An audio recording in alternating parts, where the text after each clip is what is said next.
Hello. അപ്പം ഇന്നൊരു സിനിമയ്ക്ക് പോയാലോ? കുറേ നമ്മൾ സിനിമയ്ക്ക് പോയിട്ട് അപ്പം ഇന്ന് നമ്മൾ സിനിമയ്ക്ക് പോവാണ് കേട്ടോ. അപ്പോൾ എല്ലാവരും റെഡി ആയിട്ടുണ്ട്. രുദ്രൻ്റെ പുതിയ ഷർട്ടും പാൻറ്റൊക്കെയാണ് കേട്ടോ. അപ്പോൾ ഇത് അവനെ അവിടെ നടക്കുന്നുണ്ട്. കുറച്ച് ഫോട്ടോസൊക്കെ എടുത്തിട്ടുണ്ടായിരുന്നു ചേച്ചിമാർ. ഇത് നമ്മളുടെ ദേവുട്ടി. അപ്പോൾ എല്ലാവരും റെഡി ആയിട്ടുണ്ട്. ഞാനും റെഡി ആയിട്ടുണ്ട്. അപ്പോൾ കുറച്ച് നേരം അവർ വീഡിയോസും ഫോട്ടോസൊക്കെ എടുത്തു. ഇവരാണ് എടുത്തത് കേട്ടോ. ഈ ഒരു ഷർട്ട് ഉണ്ടല്ലോ, നമ്മളെ പൊന്നാനിന്ന് അമ്മ വാങ്ങി തന്നിട്ട് ജീൻസിൻ്റെ. എനിക്ക് ഭയങ്കര ഇഷ്ടമായ ഷർട്ടാണത്.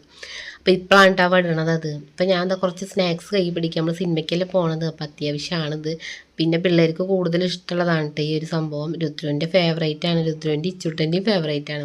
അപ്പം ഇച്ചുട്ടല്ല കേട്ടോ, ഞാൻ പറഞ്ഞു എന്ന് മാത്രം. അവർ വന്നിട്ടില്ല.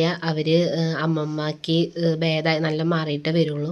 അപ്പോൾ ഇതൊക്കെ സ്നാക്സൊക്കെ ഒന്ന് പാക്ക് ചെയ്തെടുക്കണം. അതുപോലെ ഒരു കുപ്പി വെള്ളം എടുക്കും കേട്ടോ.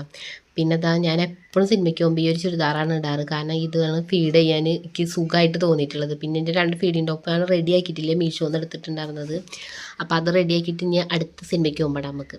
അപ്പോൾ സുമതി വളവാട്ടങ്ങൾ കാണാൻ വന്ന് എനിക്ക് ഈ ഹൊറർ സിനിമ ഒക്കെ കാണാൻ ഭയങ്കര ഇഷ്ടമായിട്ടോ. പിന്നെ അവിടെ നിന്ന് ഒരു ഫ്രൂട്ടിയും പോപ്കോണൊക്കെ വാങ്ങി. എന്നെപ്പോലെ തന്നെ പിള്ളേർക്കും ഭയങ്കര ഇഷ്ടമാണ് കേട്ടോ. അങ്ങനെ പ്രേതത്തിൻ്റെ ഒക്കെ. ഏട്ടന് വലിയ താല്പര്യമൊന്നുമില്ല, പക്ഷേ ഞങ്ങൾക്ക് ഭയങ്കര ഇഷ്ടമാണ്. ഹൊറർ എന്നൊക്കെ പറഞ്ഞു കഴിഞ്ഞാൽ എന്താണെന്ന് അറിയില്ല, ഒരു ഭയങ്കര ത്രില്ലാണ്.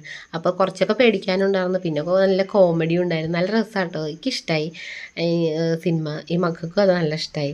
ഏട്ടന് അത്ര കണ്ട് ഇഷ്ടമായില്ല കേട്ടോ. അപ്പോൾ വരുമ്പോൾ നമ്മൾ നാളേക്കുള്ള മീനും വാങ്ങിയിട്ടാണ് പോകുന്നത്. പിന്നെ നമ്മൾ പുറത്തുനിന്ന് ഫുഡും കാര്യങ്ങളൊന്നും കഴിച്ചിട്ടുണ്ടായിരുന്നില്ല. അപ്പോൾ വന്ന പാടന്നെ ഉള്ളിയൊക്കെ വഴറ്റിയിട്ട് താറാവ് മുട്ട വാങ്ങിയിട്ടുണ്ടായിരുന്നു. അത് ഇവിടെ മുന്നേ വാങ്ങി വെച്ചതാണ് കേട്ടോ. അപ്പോൾ അതൊന്ന് മസാല പോലെ ഉണ്ടാക്കാമെന്ന് വെച്ചിട്ട് അതും റെഡിയാക്കിയിട്ടുണ്ട്. പിന്നെ നമ്മൾ ചോറ്, പച്ചക്കറി, നമ്മളുടെ ബീട്രൂട്ട് ഉപ്പേരി, അച്ചാർ, പിന്നെ ഇതൊപ്പം ഉണ്ടാക്കിയതാട്ടോ. മസാല പോലെ കുറച്ച് ചിക്കൻ മസാല ഇതൊക്കെ ഇട്ടിട്ട് കുത്തിപ്പൊരി പോലെ ഉണ്ടാക്കും. അതാണ് നമ്മളെ മസാല.